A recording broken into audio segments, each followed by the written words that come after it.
everybody, and happy Thursday. If it's Thursday, it's got to be Thursday Night Football. It's got to be on Amazon, and we are here to talk about that and other things. Amadeus, it's good to have you, my friend. And tonight, we don't have a dog of a game. We have what potentially could be an interesting one.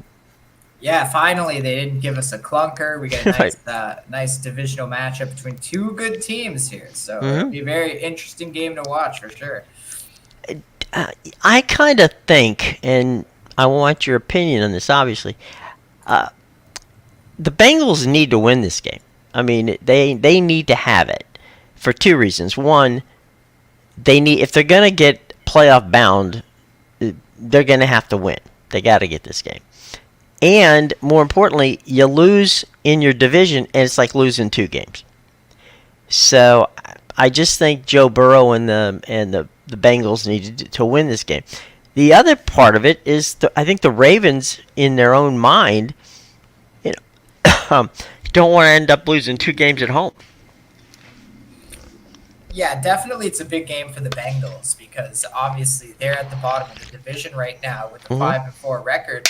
And, they got three teams above 500 that they have to get through.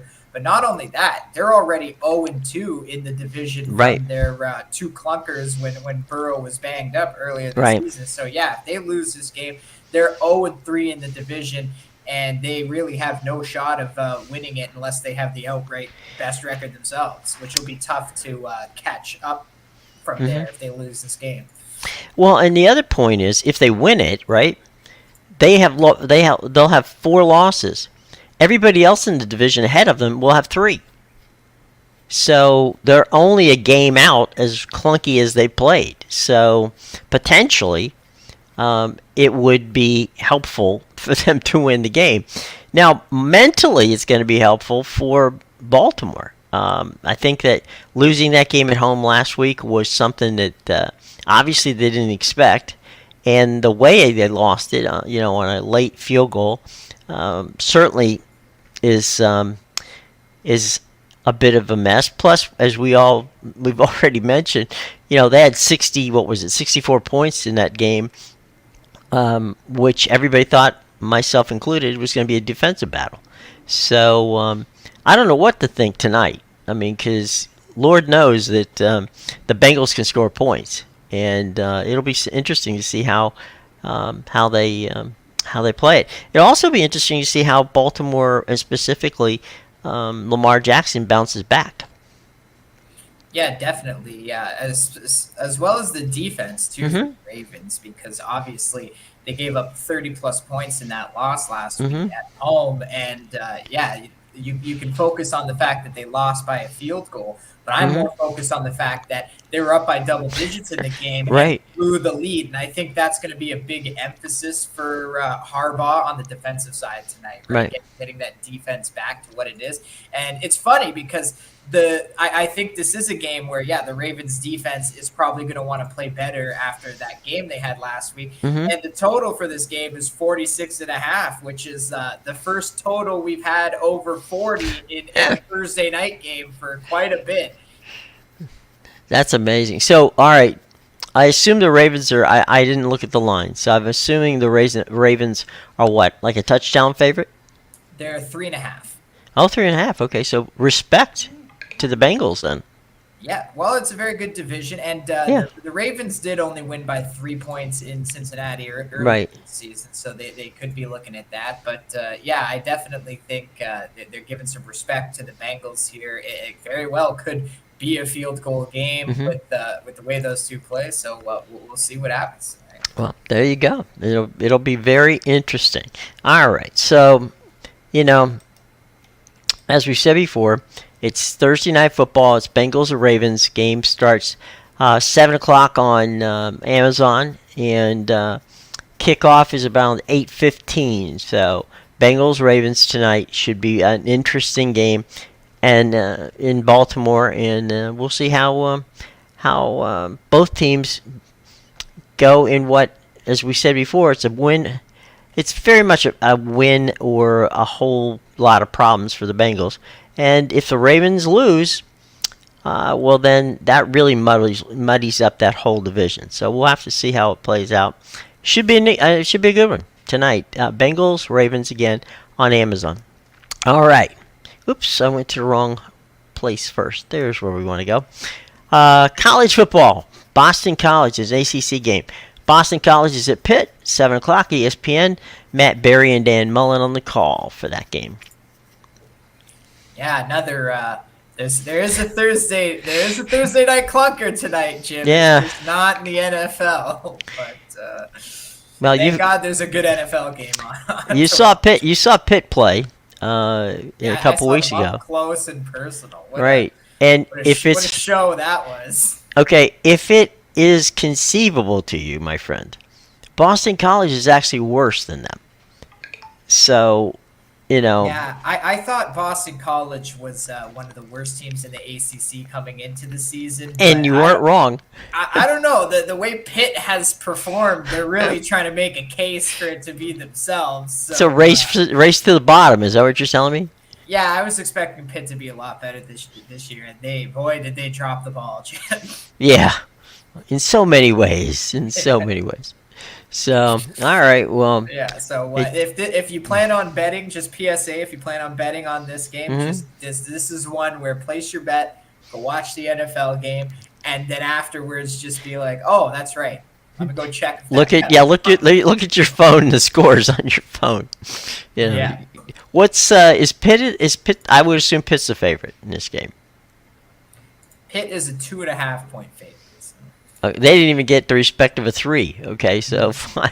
No, I don't think even the books know what's going to happen. The total's 46.5, which is really to me just because I don't know how there's going to be more points in this game than the NFL game, but we'll find out tonight. Those two teams haven't scored those kind of points. That's what I mean, right? So, I don't see either team getting to 20. I don't know how they get to 46.5. Maybe we're thinking about it wrong, though, Jim. Maybe, two bad teams, two bad defenses. Well, okay, here's what you end up. You get two guys, say BC gets, a scoop and a score, and Pitt gets a pick six, and the defenses both end up scoring, a couple of touchdowns, and then the offense scores a touchdown here, a touchdown there. So who knows? That's going to be the only way, Jim. Because when I saw in person a few weeks ago, I don't know how in the hell they're scoring 20 points in this game. Well, Boston College is not Florida State, so there's that. But other than that, it's hard to figure it out. All right, tonight. Florida State wasn't Florida State in that game. No, and you're right. You're absolutely right, because they had 5 guys that they didn't even play. They could have played them, but they literally held out 5 players. So, I guess the respect that Florida State showed them wasn't too much. All right. Up north for them, Jim. That's right. NBA tonight. It's a doubleheader. Nets and Heat, Thunder and Warriors. I don't know about the Nets just they tease you. They come into the season, you look and go, maybe, and then they start to play, and then you go, no, it's not going to happen. And the Heat, the Heat's one of those teams that, no pun intended, they seem to get warm or hotter after Christmas for some reason.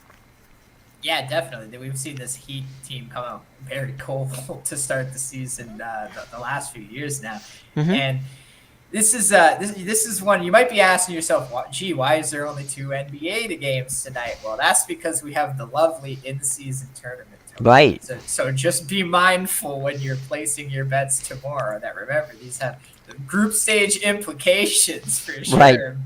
Not these 2 games tonight, but tomorrow. But right. Yeah. I find this game very funny. Sorry. So the Heat are a 3.5 point favorite here, and the Nets actually started the season 8-0 against the spread. So the Nets have one of the best ATS records in the NBA, while the Heat actually have one of the worst ATS records in the NBA, not just this season, over the last 3 seasons. Terrible covering the spread. I was going to ask, because the Heat play, 3 quarters they're blowing everybody out. And then the fourth quarter, suddenly everything gets really tight. And, and they win. I mean, to their credit, they usually win. But it's not by much. Not by the number, Jim. Not by the number, okay.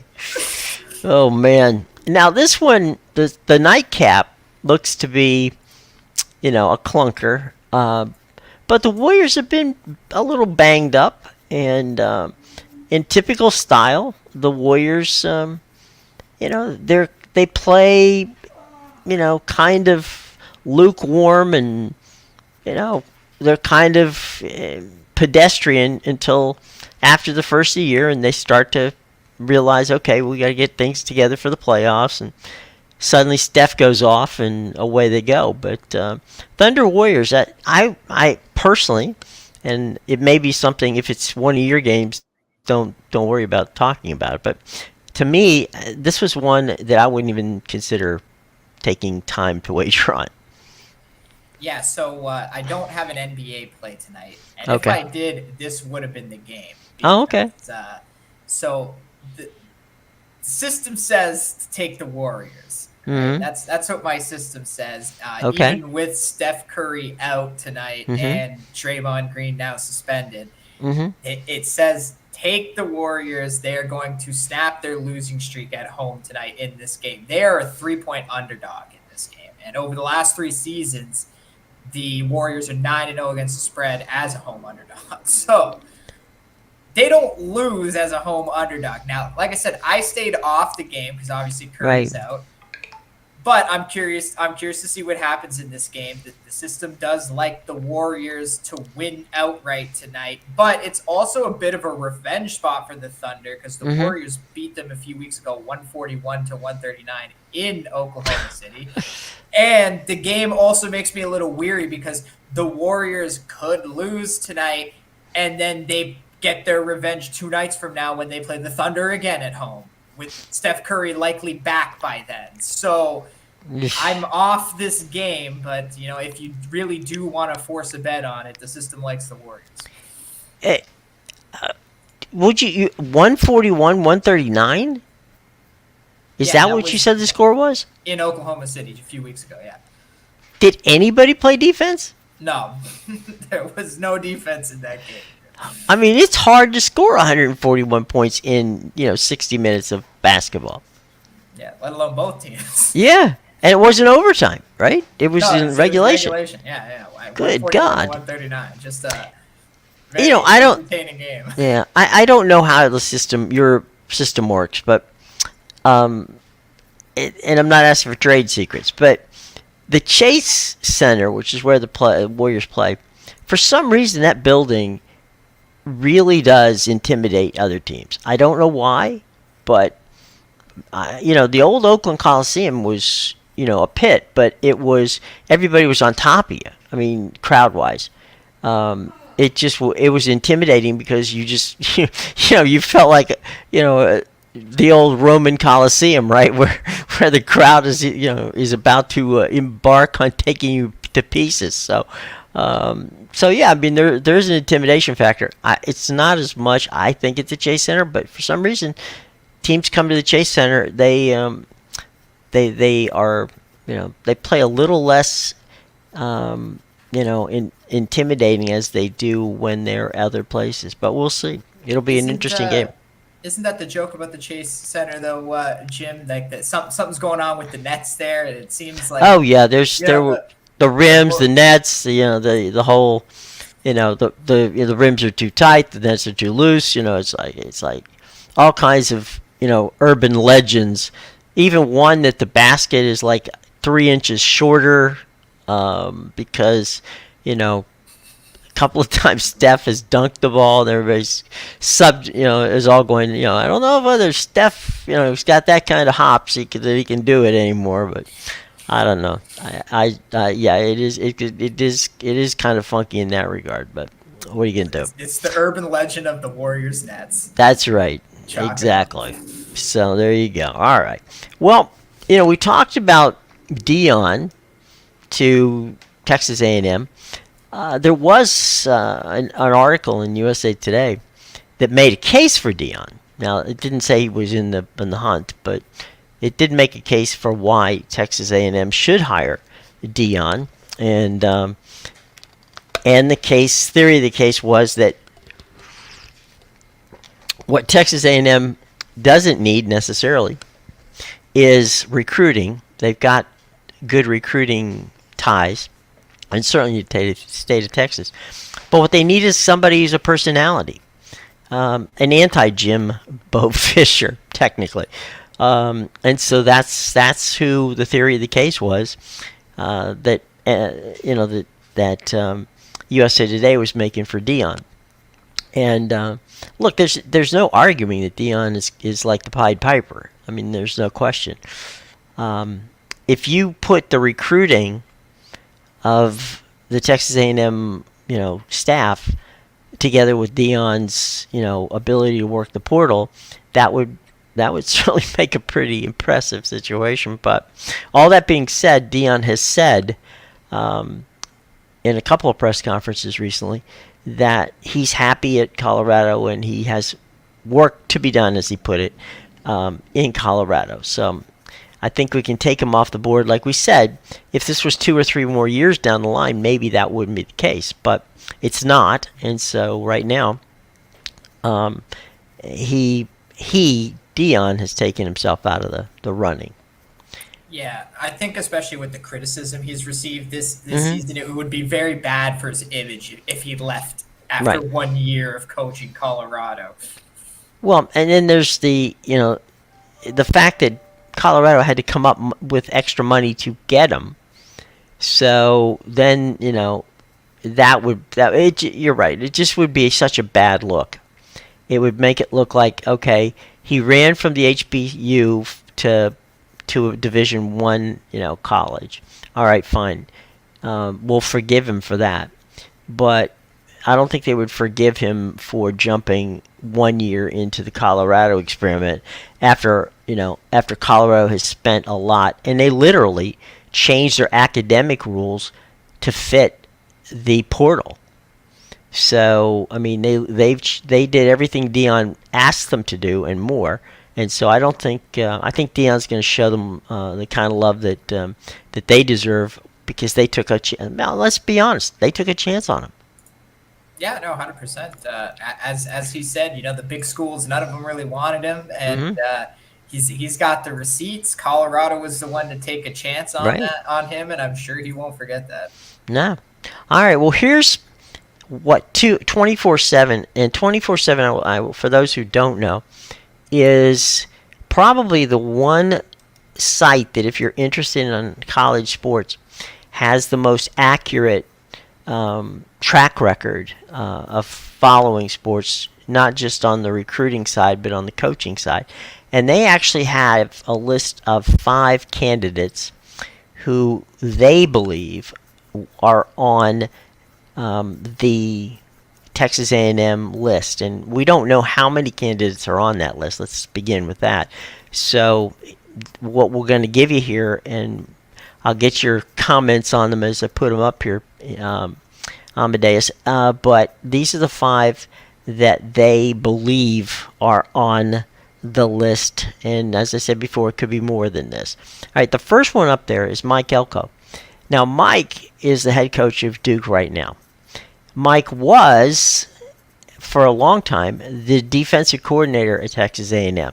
So he knows the school knows him, and he left A&M to become the head coach at Duke. I think you could argue that he certainly has to get some Coach of the Year, in the ACC Coach of the Year votes for what he's done with Duke's football team.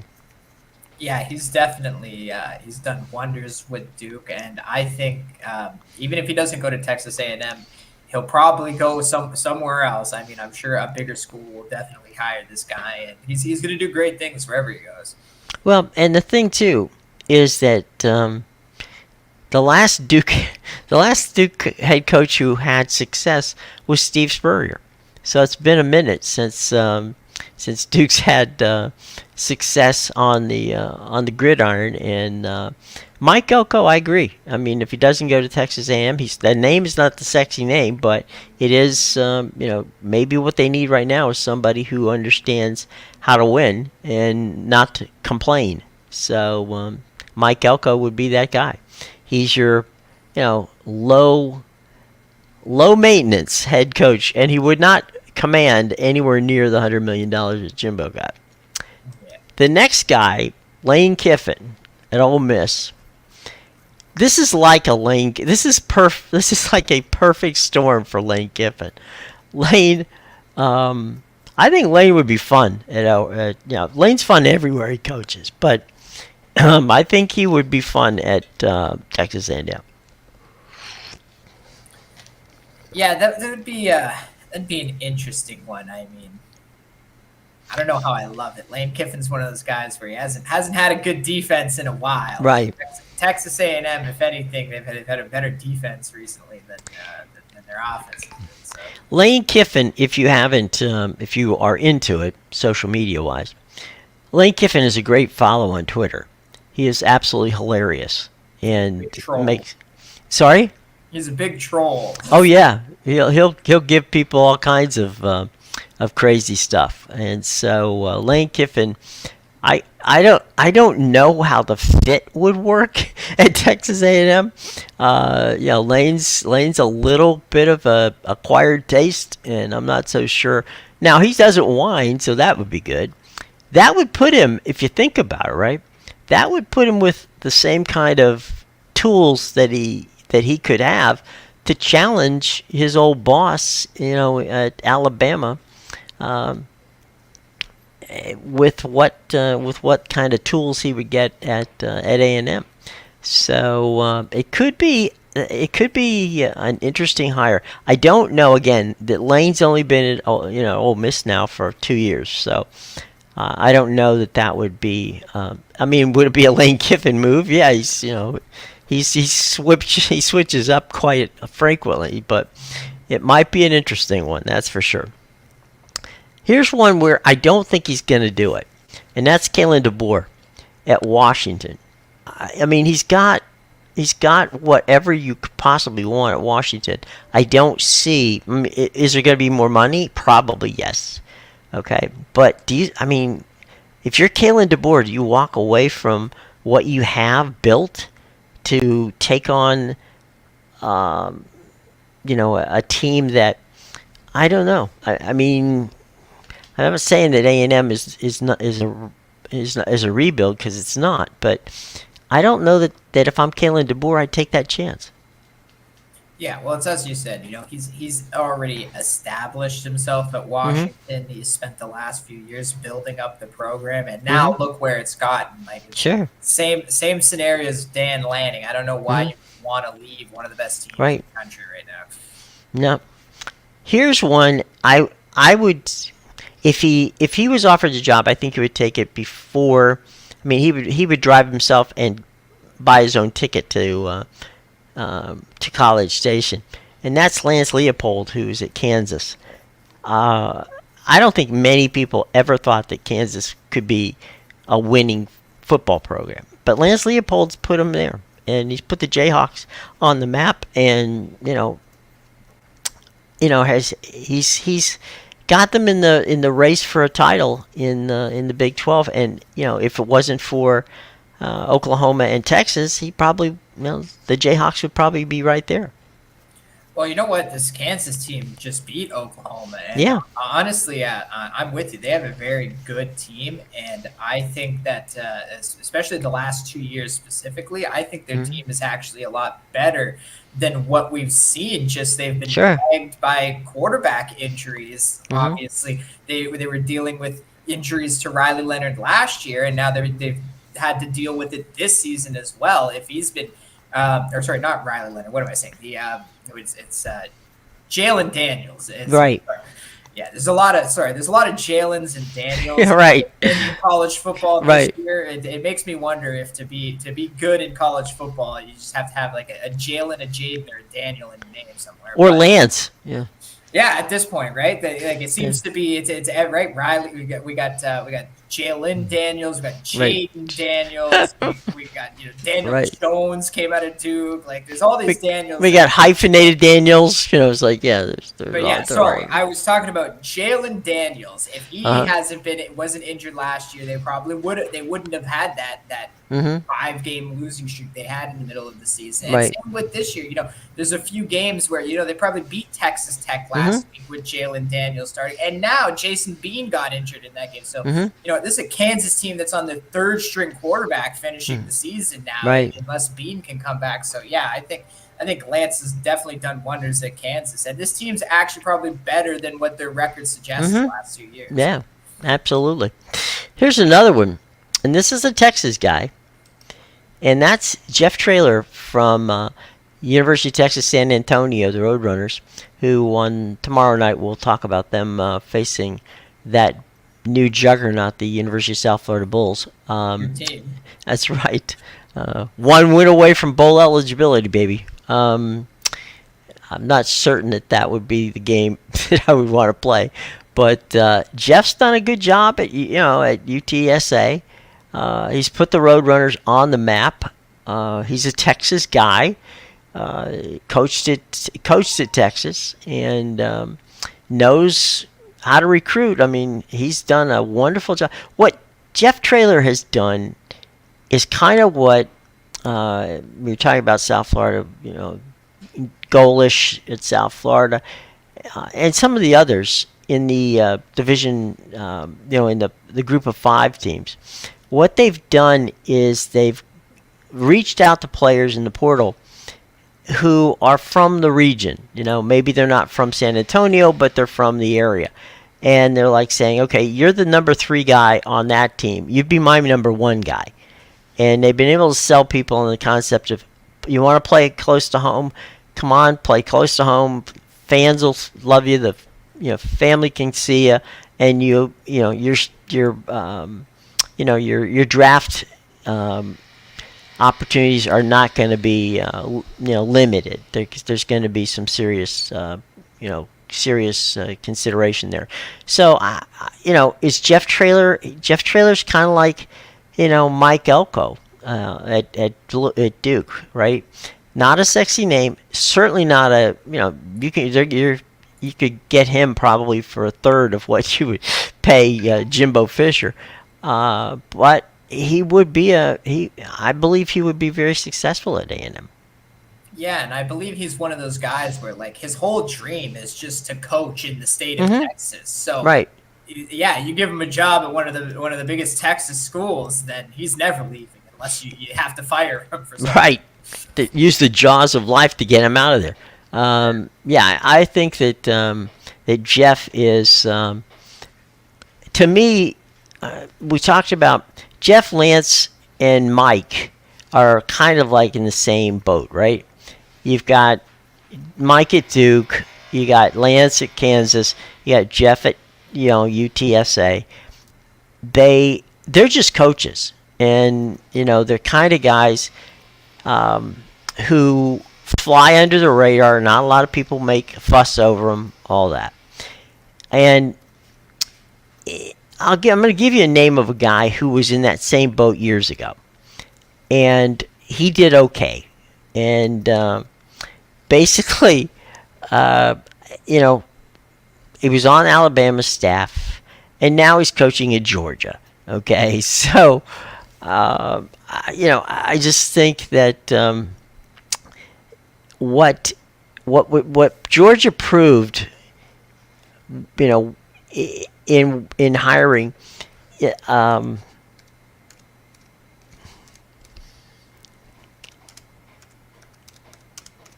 hang on one second here. Remember one little minor all right, here we go. Sorry, had a line a little technical. Kirby Smart. Kirby was not, wasn't a household name by any stretch of the imagination. And but he was a defensive coordinator, and he knew what he was doing. He's a good recruiter, and so Georgia took a flyer on him. And we know what's happened to Georgia since they hired him. So So hiring maybe a Mike Elko, Kalen DeBoer, Lance Leopold or Jeff Traylor might actually be just what A&M needs. No drama, and a lifer as a coach. Yeah, definitely. So we'll see. There'll be a lot to watch with that. Obviously, that'll be the hot job of the Yeah. Aussie. And I'm quite sure that there's another 10 names on that list that we haven't seen yet. So Yes, the sexy names. Can't forget about those. right, they're definitely, and the people at A&M are going to want to see some of those big names, if nothing else, at least paraded through before they make that decision. But the way the things work, you want to get that coach in place before the December early signing period. So you got to get some of these guys in place, because otherwise, now that could mean that there's some of those guys who are potentials, just like that three guys that we just mentioned. They're coaching teams that are certainly in Duke and UTSA are going to be bowl teams. So you're going to want to have that kind of, and Kansas, they've won 6 games, right? Yeah. Okay, so They've you got won 7 games. Right. Okay, so they're definitely going to be there. So that you got all 3 of them are going to be in a bowl. So you're going to have to watch that one out. And if they were going for Lane, he's going to be in a bowl. Obviously, Ole Miss has had a good season, and we all know Kalen DeBoer is going to be in a bowl, and he might be playing for a national championship. So that would be nice to see. Yeah. So he got the receipts to cash on that one.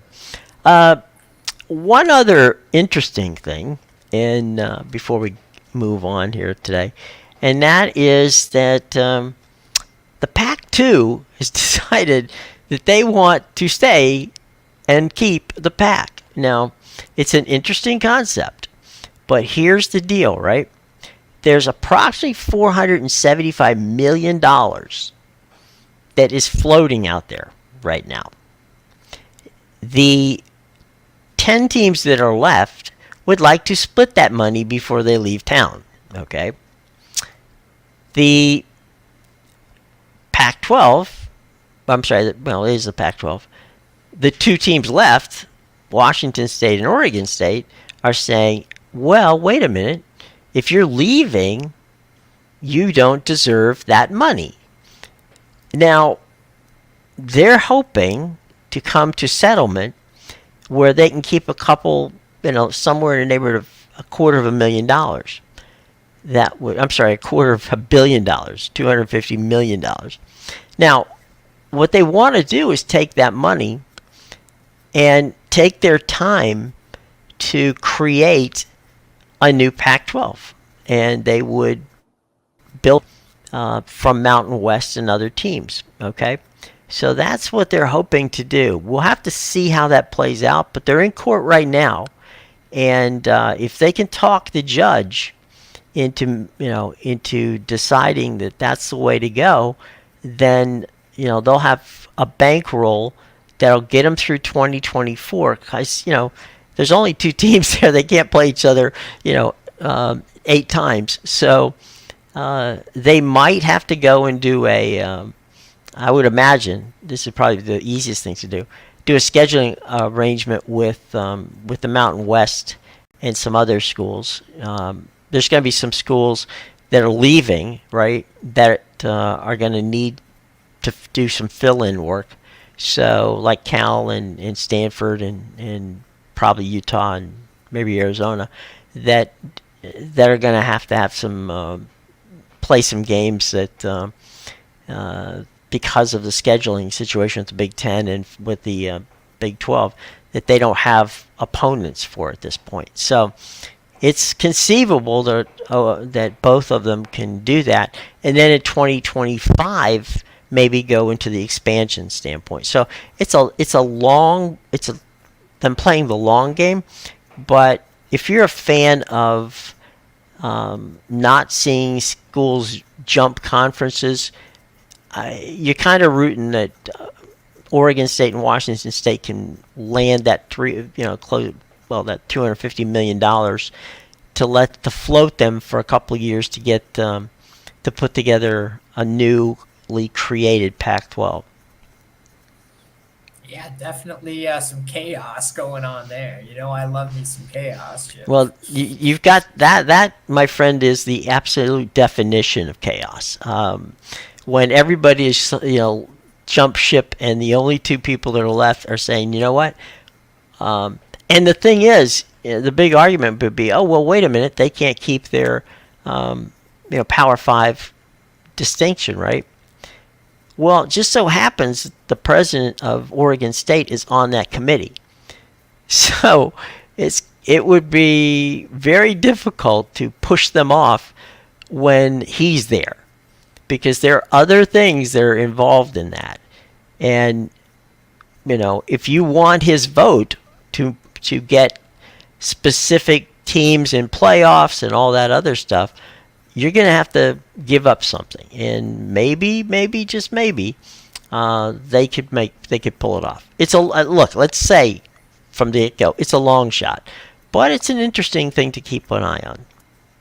Yeah, well, I'll be rooting for the Pac-12. I hope they get the $250 million. I don't think any of the teams that destroyed the conference should be entitled to the money. So right. Yeah, absolutely, it should stay with the two teams that are staying in the conference. Yeah, I mean, people forget that when Texas and Oklahoma went to the SEC, and SC and UCLA went to to sign to go to the Big Ten. Same thing with Washington and Oregon, and then the other teams that bolted to the Big 12, so that leaving them with two. Normally, when you leave, you don't get to take all the money with you. Okay, it doesn't work that way. They would have to dissolve the conference. Now, they have enough votes to do that, but I don't think they want to do that, because that would be a really bad look, right? We're dissolving the conference, we're taking all the money, and goodbye, and leave Oregon State and Washington State hanging high and dry. Yeah. Believe me, it could happen. All right, let's just say, there's a very Machiavellian way of doing this, and that would be just cut everybody out. So yeah, it could happen. I don't think it'll happen. I think that they'll come to some, arrangement, but it's gonna be interesting to see how that thing all plays out. So nothing like going into the the championship game in Vegas with. Where they'll be having meetings and all kinds of fun stuff with your lawyers in tow. So it's definitely going to be fun. So, all right. We've come to that part of the show, my friend, where it is your time to tell us where we can find your stuff, which is right in the show box below. But talk about what you got tonight. Yeah, you can find my premium plays at bigal.com, pickadvisor.com, and theinsidersroom.com. All of those links are in the description below. Go check them out. And I got my AFC North game of the month for NFL tonight. So if you want to know what I'm on for this Bengals-Ravens game, you can go get that, as well as the lovely Boston College-Pittsburgh game. I do have a play on that one. And I also have 2 college basketball plays. I'm still on a 12-4 run in college basketball. Wow. So you can check that. I also have 3 soccer plays on the Euro Cup qualifiers, but those start in 15 minutes. So if you can get them, then get them if you need that afternoon action for soccer. Jump quick. Do not tarry. So there you go. All right, well, that's fun. I have some stuff. And tomorrow I know that, I don't want to say this ahead of time because I don't want to, I don't want to spoiler alert, but I know how you're going to ride those USF Bulls for us tomorrow on your plays, because, I think it's a 15.5 point spread at this point. So yeah, nice 15. I will say I've noticed the 15 and a halves. There was a point at the beginning of the season where the first two or 3 weeks of the college football season, there was like 70% of the underdogs were winning outright that 15.5 point underdogs. So there's your light for the day, Jim. You have some light with this South Florida team. The outright upset win tomorrow. Well, I kind of think, as good as UTSA is, that the light for the moment is a train coming the other way in the tunnel. So we'll have to see how that plays out. But yes, it's going to be a lot of fun, and we have a ton of stuff, as we always do on Friday. We've got a bunch of very important college football games and some very important NFL games, because we're getting to the halfway point in the season. And if you're going to make your charge, you better start doing it tonight with the two teams that we talked about, the Bengals and the Ravens. And then there's going to be a lot of stuff going on Saturday. So Saturday and Sunday, we'll have it all for you tomorrow, and we'll talk about some soccer and some other good stuff. So by all means, check out Amadeus' stuff in the show box below, and we will be back tomorrow. And we'll bring you some information that will be very beneficial to you. All right? Take care, everybody. Bye-bye.